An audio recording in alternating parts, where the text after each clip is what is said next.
Right, yep.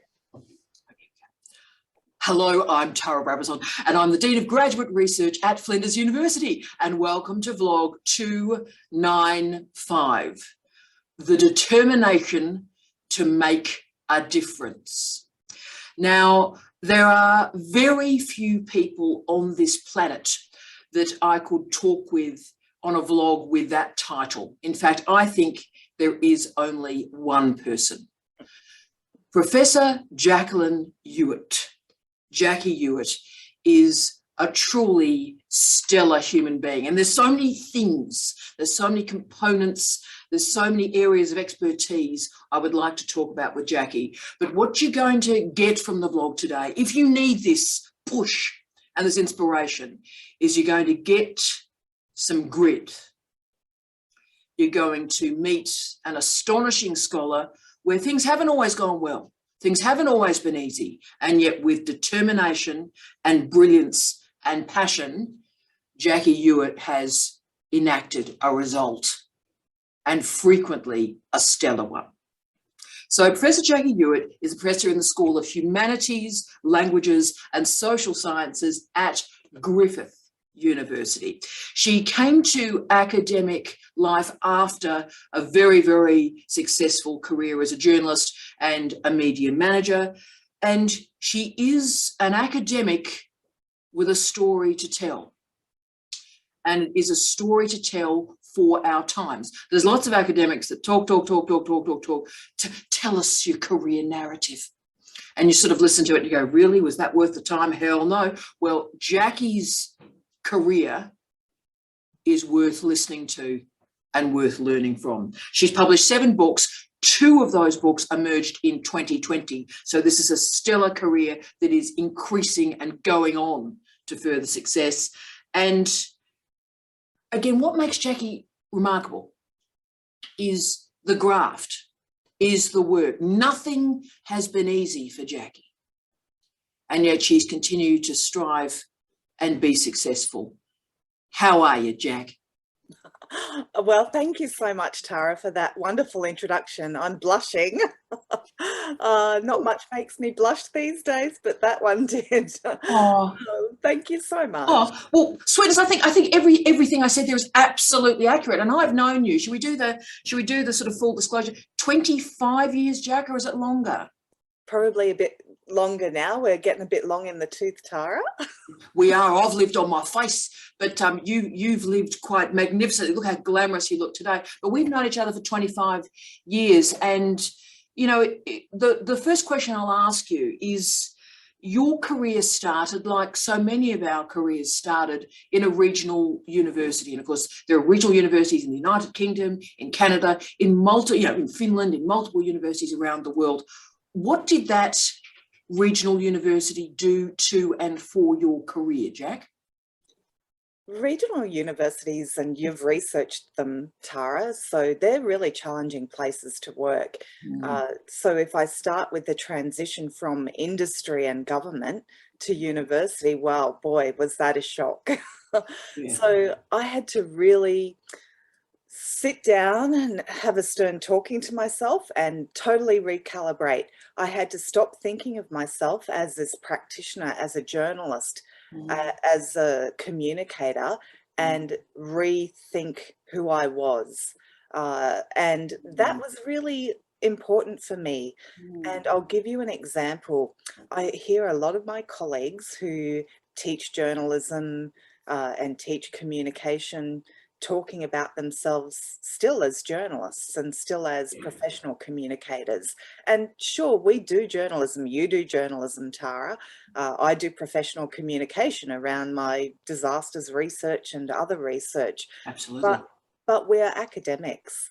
And this is the thing that I decided from the very beginning when I made that transition. I am now an academic. I'm no longer a journalist. I might still do that kind of work, and it certainly informed what I did when I became an academic, but I had to change that mindset, that from that profession to a completely different mindset, really. Yeah.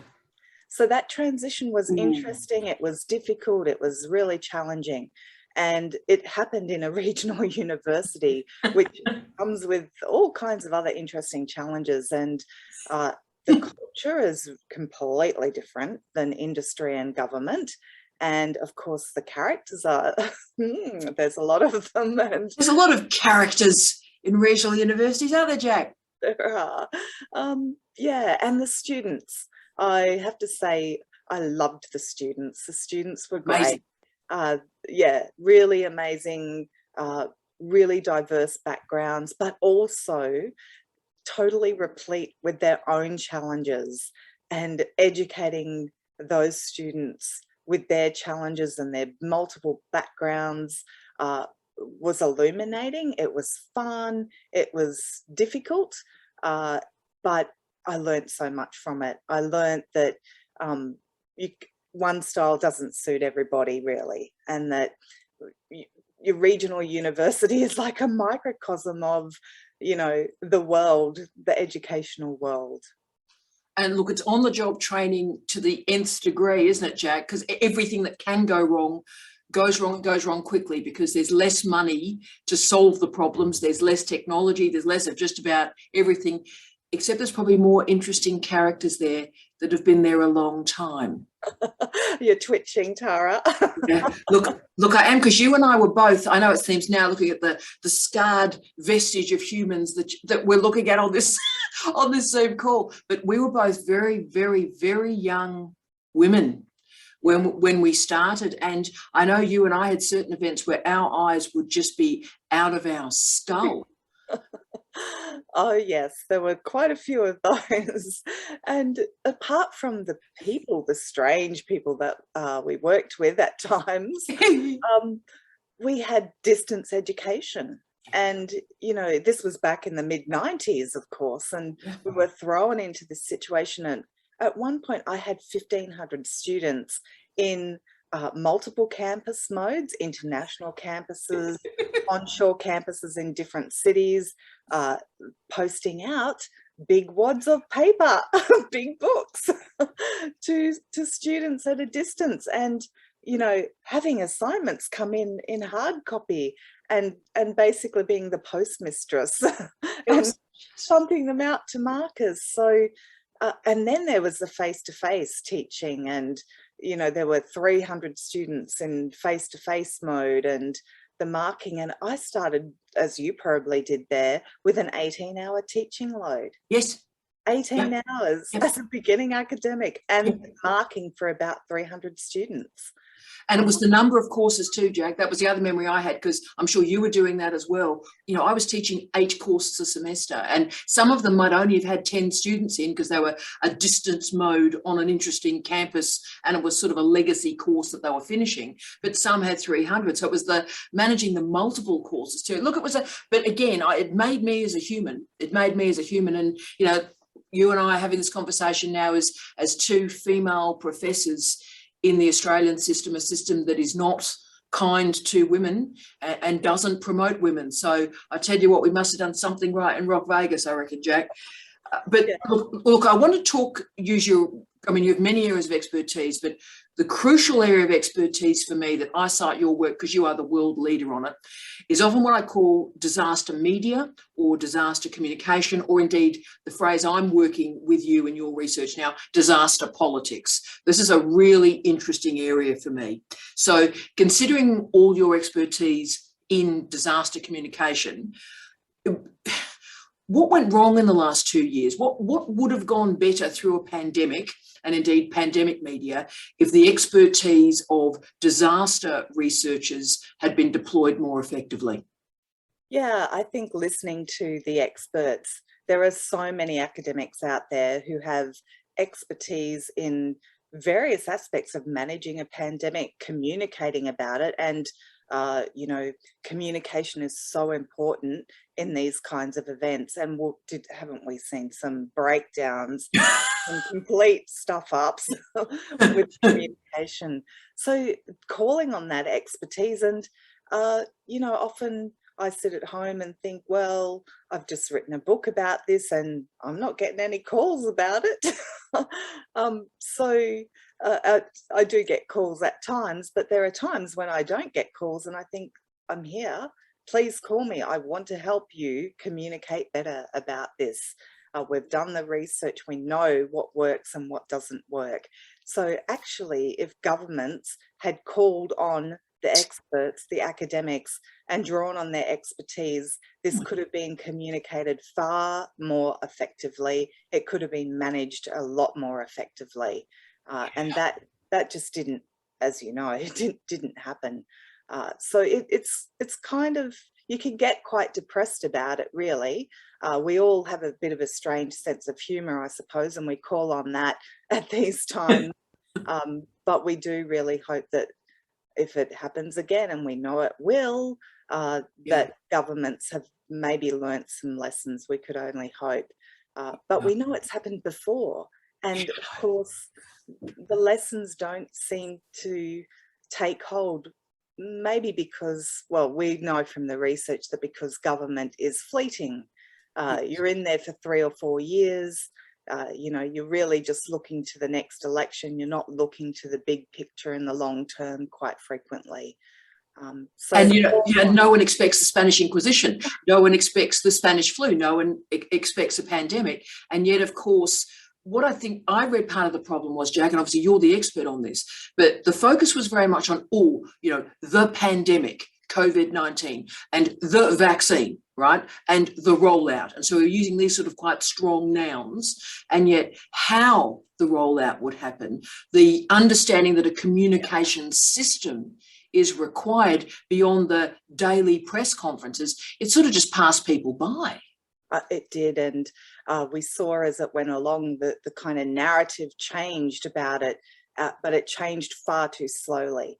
And the conversation that's being had now about, you need to, this 20% of people in Queensland, for example, who haven't vaccinated, they need to get vaccinated to protect their loved ones. Well, if that kind of conversation happened far earlier in the piece, we may not be in the situation that we're in now. So the messaging hasn't really kept pace with the events as such. So, agility's become like a cliche of neoliberal management rather than actually a protocol to consider in disaster communication. But again, your courage in these areas is crucial. And the other crucial area I want to talk about with you, and the courage that you have shown makes me quite emotional as a scholar to see the courage that you've used with one of your great projects where you engaged in a deep and meaningful and powerful research partnership with the Muslim community. And that was funded, I think, by a $1.2 million grant, Jack, that became known as the Reporting Islam Project. Now, during really tough times in the last 20 years in Reporting Islam, what drew you to this project and what did you hope to achieve? Well, what drew me to it? I was doing some research around anniversaries of 9/11 and news media coverage. Before that, both in my master's and PhD, I'd looked at regional news media representations of Indigenous Australians. Yes.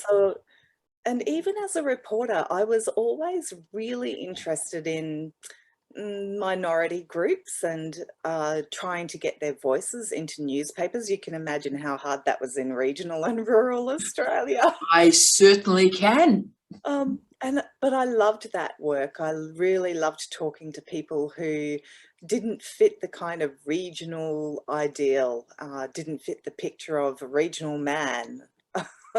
And so that really informed my work as an academic. And so I had that background of looking at news media representations of Indigenous Australians. And then I got interested in, well, what other minority groups are there around? Of course, women, Muslims, there are a number of, we could go on, people with disabilities. I know you're really passionate about that, as am I becoming passionate about that too, Tara. Yes.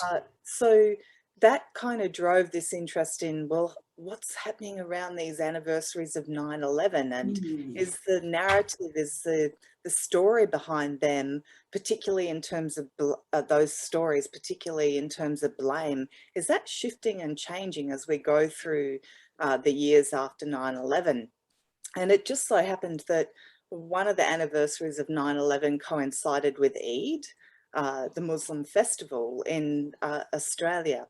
And of course, there was a whole heap of conflation here about Muslims celebrating on the anniversary of 9/11.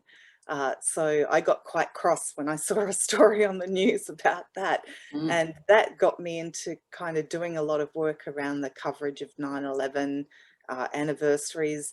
And that just got me more interested in coverage of Muslims. And then I got involved in a project called Reporting Diversity and Integration. And I got quite cross because there was some political interference in that project. And Mm-hmm. at the same time, the Dr. Hanif story had broken. Yes.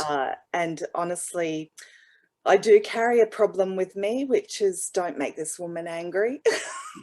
Yes, I never have. In the 25 years we've been together, you are the most frightening person I know. I'm not intimidating. I had to say that the other day to Yes. someone. Yeah, no, Jack, you are. I love you, but yes, you are. You frighten me a lot. But anyway, yes, so you were upset.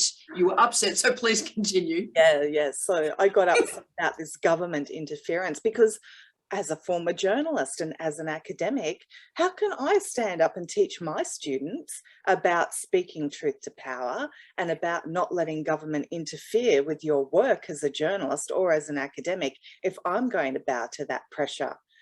So anyway, this woman got very cross and decided to write a book on the Dr. Hanif story, which took about 2.5 years because it was the never-ending story. It really was. And it's a story about political interference, and it's a story about, you know, wrongful treatment of someone because of their religion and their ethnicity. And anyway, it was fun. It was a lot of fun. At times it was weird, really weird. And it was a bit stressful, but it ultimately really cemented for me that that was one of my key research areas, the reporting of Muslims and Islam.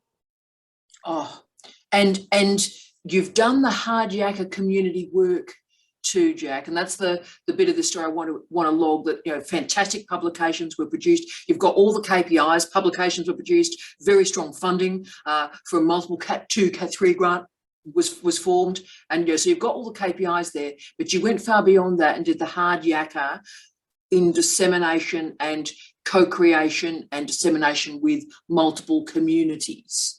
And I thought you deserve great credit for that. Thank you, Tara. Thanks. It was and it's not just me. There was a whole team behind this project. There was a team of other academics, research assistants.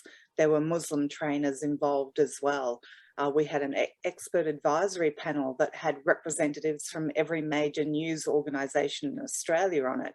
So it was a true community partnership with representation from Muslims on our expert advisory panel as well, consultation with Muslim communities around Australia. But the real thing was that partnership with journalists, because it was ultimately about helping journalists towards more informed reporting. Yes. And to, you know, we know all the theory. There've been so many books, and some of them great books written about the theory around why Muslims are represented and misrepresented in certain ways in news media. But translating that theory into practical tips and hints and training for journalists was it was just so fantastic to be able to do that, because academics are often looked at as sitting in that ivory tower, you know, far away from the public, far away from the people they talk about.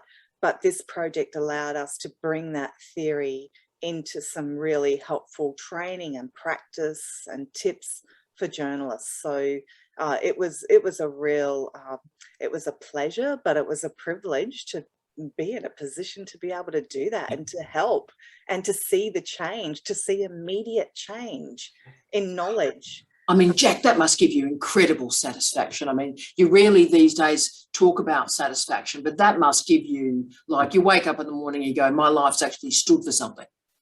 Yeah, and I don't know, to get back into newsrooms, to talk to people about the real issues that they face as journalists, time pressures, all of those things, but to see it in action and to make those connections with people and to ask them, because we asked them, why does this happen and how can we help you? What do you need to stop it happening and to make a better story?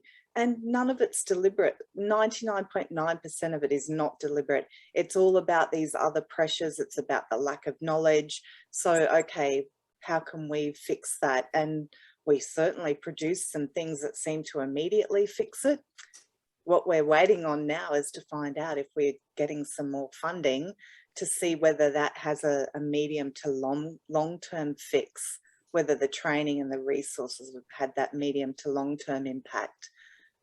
So yeah, Jay, that's amazing to me, and I think you can see the incredible. I mean, see why I love this woman. This incredible outreach to diverse communities, and doing the tough work. It's very easy to click off the KPIs and do the superficial stuff. It's hard to have the momentum and the deep credibility. I think it's the credibility that we're losing a lot as academics, and that's why for me, your recent work that you've done with the wonderful Kate Ames, titled Managing Your Academic Research Project. Great book, this. I'm waiting for a course where I can actually use that as a book to teach. I think it's that good. It's a great book. And I thought it was powerful that actually you provided this advice to not only early career researchers, but all of us about how to manage a research project. So why did you decide that that was where you were going to lay your hat for a period of time and write this great book? It really came out of having managed a lot of research projects and things going wrong. And lots of things have gone wrong. Lots of things have gone wrong. And when things go wrong, you need to ask yourself 3 key questions. And I'll get back to the book in a minute, but the 3 key questions are, what has gone wrong? You need to know what it is that's gone wrong. Yeah. You need to pin that down. You need to think about what I contributed to that going wrong. Wow. Wow. And number 3, how do you prevent this happening in the future? Just brilliant.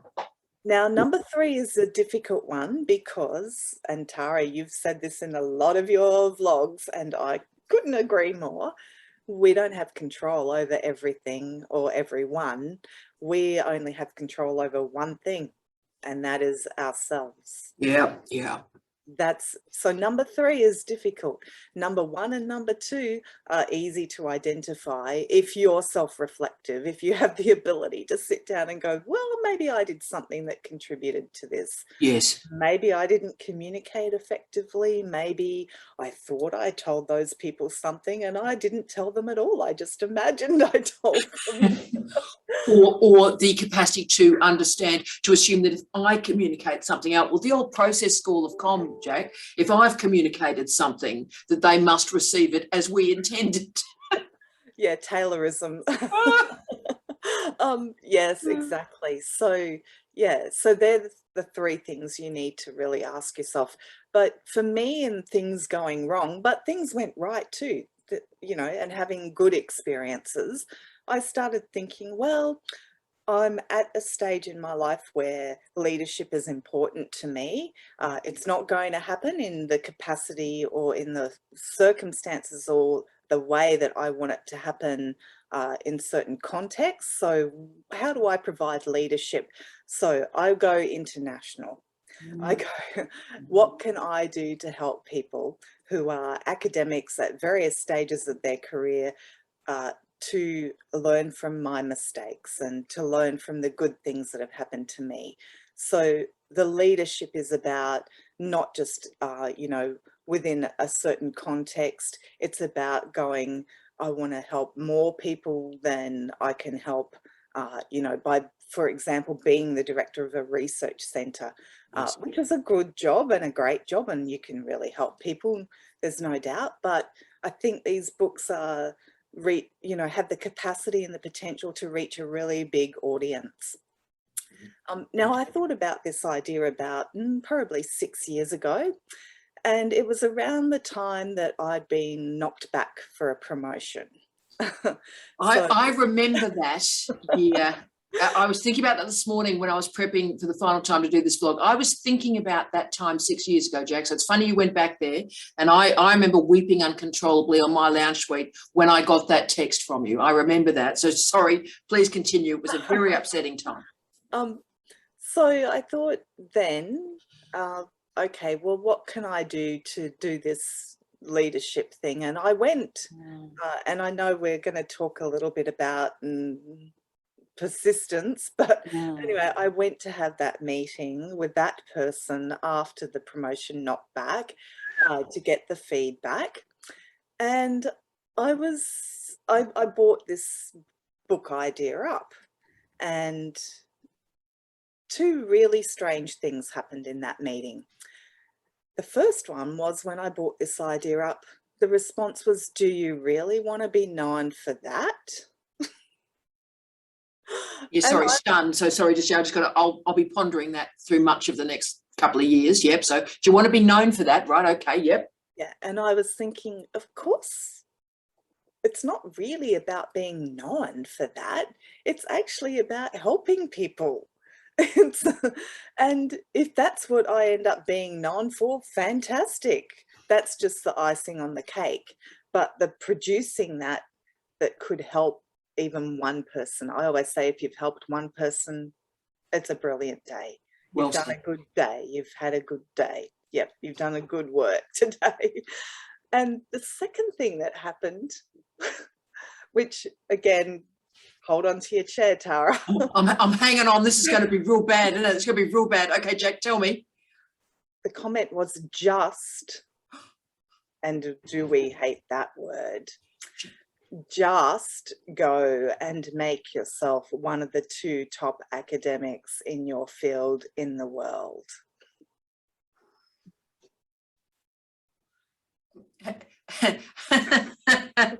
So that's the way for a woman to be promoted to professor in Australia. You just love a good Australian. You just have to go and be the 1 or 2 best people in your field, and that is how you make professor in Australia. So I just did. So you just did. Yeah. So and you just got promoted. And I got promoted in 2018 to professor. Yes. But again, there is nothing like waving a red rag at a bull or a cow, perhaps is a better metaphor. Or a Jackie. To, provide inspiration. Wow. But again, look, let's follow that through. And again, it's a great book that I really recommend to everybody. As I said, I'm just waiting for an opportunity to either run a course around it or a seminar around it, because I think it's ideal for that too. And it's rare for me. I never use textbooks, but this is robust and a resonant and beautifully researched and written too. I mean, it's just, it would be just an amazing thing to work through with colleagues. So I just love it. But this leads me to the next question. You sort of hinted into this magnificently with that promotion story. And thank you for telling that, Jack, because so often in our lives, we don't tell the train wreck bits where we're thrown, our carcass is thrown off the train and we're bloody and we're broken and we just don't know if we can stand up and go again. And you've told that story. And I remember I was devastated at the time, and so was Steve. We were just on the lounge suite crying for you. But therefore, Jack, what does create a successful research project for you? And basically, it's a harder question, which I've never asked you. What does success look like for you? So I probably will start by saying what success isn't. And I think there are some things that will resonate with you, Tara, because I know that you share some of these things. It's not about money. No. It's not about status. No. It's not about adoring fans, because No. really you don't end up with a lot of those. No. Yeah, it's not about material things. No. It's not about, you know, holding a certain position within the ranks. None of those things matter. No. For me, success is about making a change, helping people, doing something to change a situation. As a journalist, I was always really deeply embedded in this idea that there's some things are wrong in the world, in society, and if there is a way where you're in a position where you can bring some change to those things, to particularly to help people who suffer from the structural inequalities that manifest in various contexts and situations, if we can bring some change to that, that is success. It's not just success for me in doing that, it's success for those people who don't have the power, they don't have the means to do that. So if we can do that, then I think we should be celebrating.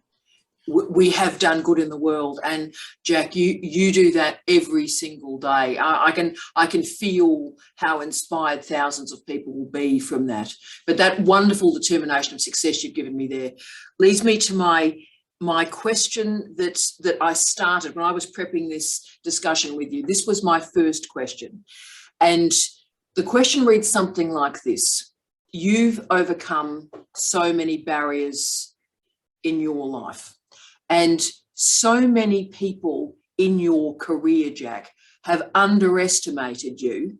And as someone who's known you as long as I have, I can say that you have been underestimated through your entire career.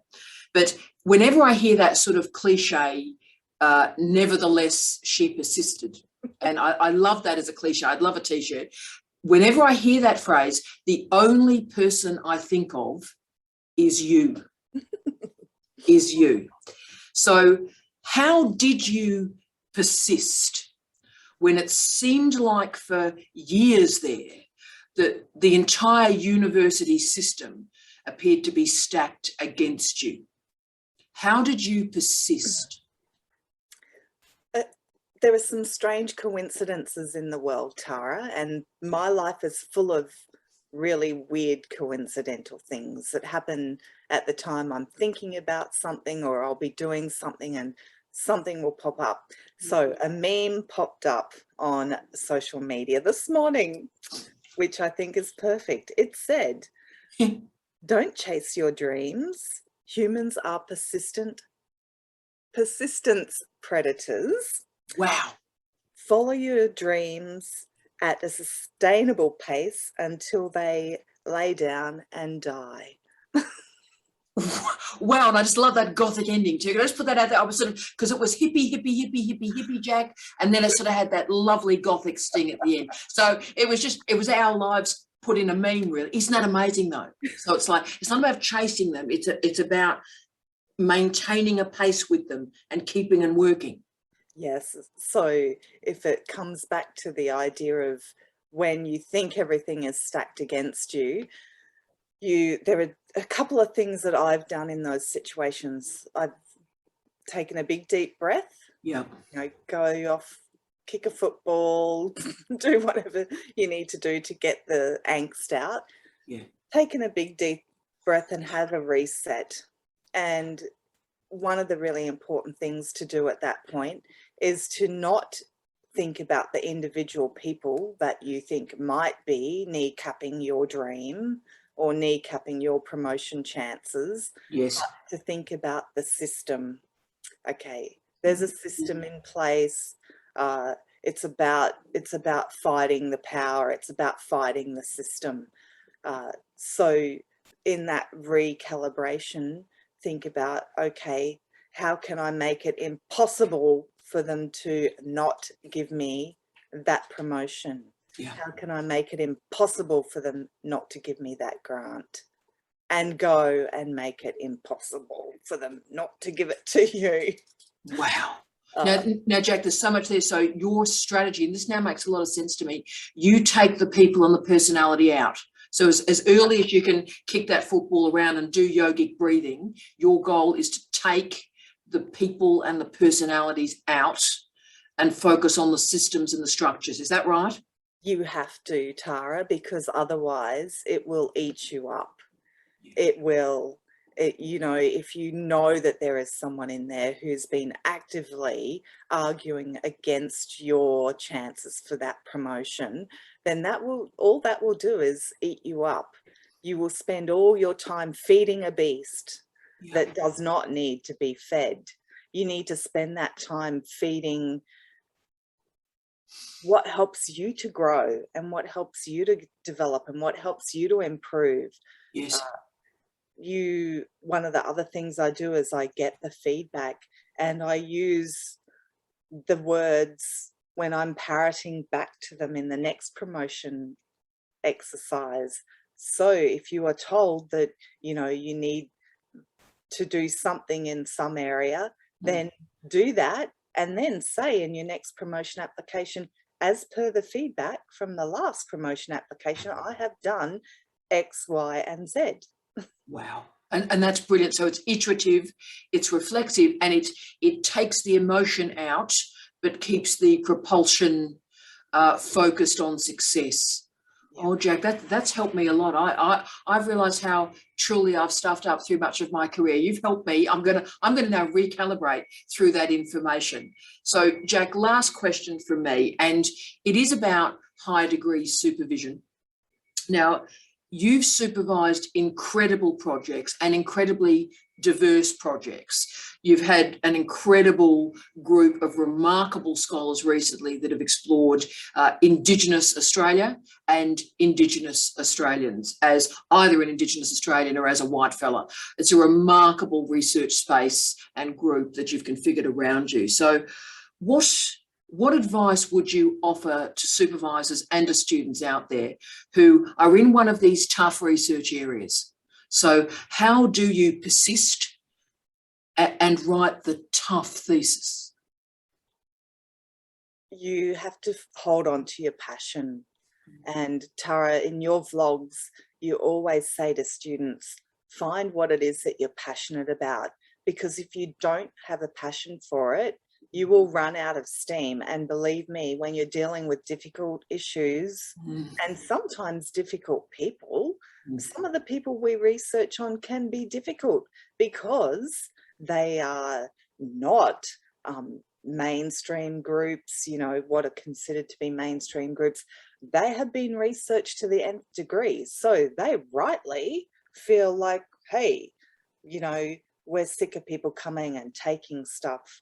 So you have to form those relationships. You have to really work at those relationships, but you need to be driven by that passion. And often that passion is, I want to do something to make a change in the way things are happening, in the way, in the outcomes, you know, and particularly with Indigenous Australia, you know, outcomes are really important.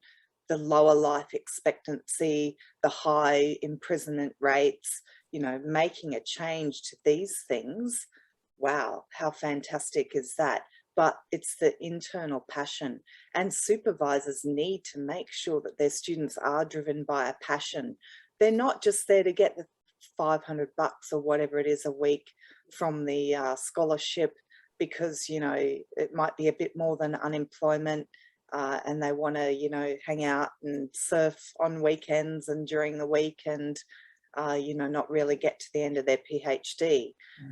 So the passion is important. Yeah. And it comes back to also the persistence. You know, it's that old song, of course, being from the 80s. Of course, isn't that a surprise? Yeah, I get knocked down, but I get up again. Don't get me started, because I'm there, and I'll be with that song probably for several years at this point. And so it's about So from what I'm picking up from you, it's about passion and motivation, but then it's also about transforming and translating that into behaviour and behaviour to persistence.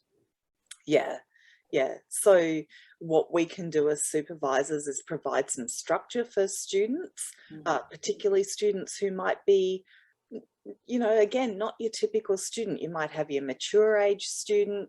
You might have a student who's coming from a neurodiverse perspective background. You might have students from minority ethnic backgrounds whose language is not English, and maybe their third or fourth language is English. So there's lots of, again, structural inequalities here, but we can put some structures in place for them to help them deal with that, rise above that, and achieve what they're passionate about, get towards that passionate outcome. It's not easy. It's not easy. It can be really difficult, but we have to persist as supervisors with those difficult students. Well, I wouldn't call them difficult students. I'd say the circumstances are difficult. And the system does not suit. I mean, our high degree system is geared for young men in the experimental sciences on scholarships. So anybody that is not that grouping, and it's a wonderful grouping, we love those students, but about 96% of our students are not that grouping. So the system doesn't fit. So therefore, as you've said, it's about the motivation and us creating new systems and new structures to making high degrees more robust and making research more meaningful. And you do that brilliantly, Jack. Thank you. And I have to share some exciting information. Oh, I'm excited. Come on. Yeah, come on. Working on a new book. Now, what's the new book, Jack? It's the second in the leadership series. And it's provisionally titled, yes, Planning Your Academic Publishing Journey.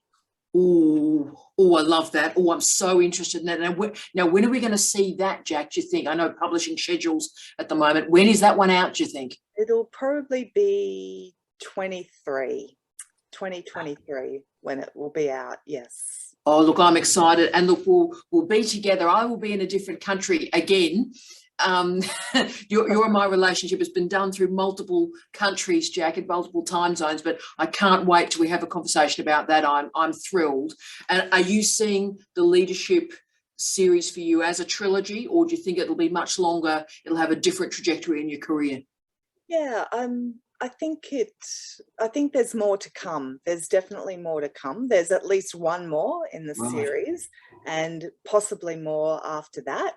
I don't know, lizard brain does interesting things when I go to sleep, Tara, and it comes up with fantastic ideas. I always say lizard brain because, you know, we all have a lizard brain. Yes, but yours is a very glamorous lizard brain. Yes, mine just basically forgets consonants and just does vowels. Whereas your lizard brain is much more loquacious than mine. Much more loquacious than mine. Look, Jack, I love you. You know it. I've loved you for 25 years. And can I just say, I didn't realise, I won't get emotional, I didn't realise, I mean, obviously I'm terribly interested in you and I've asked questions of you that I always wanted to know the answers, and I've just happened to record it so those answers are shared. But ironically, I think what we've also captured, Jack, is the story of academic friendship too, and two women who have made it to a professor in Australia who are friends. And that's a really, really rare story. And I think that's why I was so emotional when you were made professor, because it seemed to me you deserved it 15 years before you got it. And there was something that was just right in life, that finally such an astonishing person was rewarded. But I thank you for your incredible research. You are one of the most remarkable writers I know. You are a remarkable supervisor, a remarkable teacher, and can I say you're a really damn good friend as well. You're amazing, Jackster. Right back at you, Tara. Love you, and thank you so much for all your support and everything you do for everyone, Tara. It has been an amazing friendship. It's been very valuable, and it will continue to be an amazing friendship. And You know, no matter where you or I are in the world, there's always technology. Yeah. And we will sustain and we will persist. So, colleagues, on behalf of Jack and myself, we wish you love, light, and peace. Jack and T, out.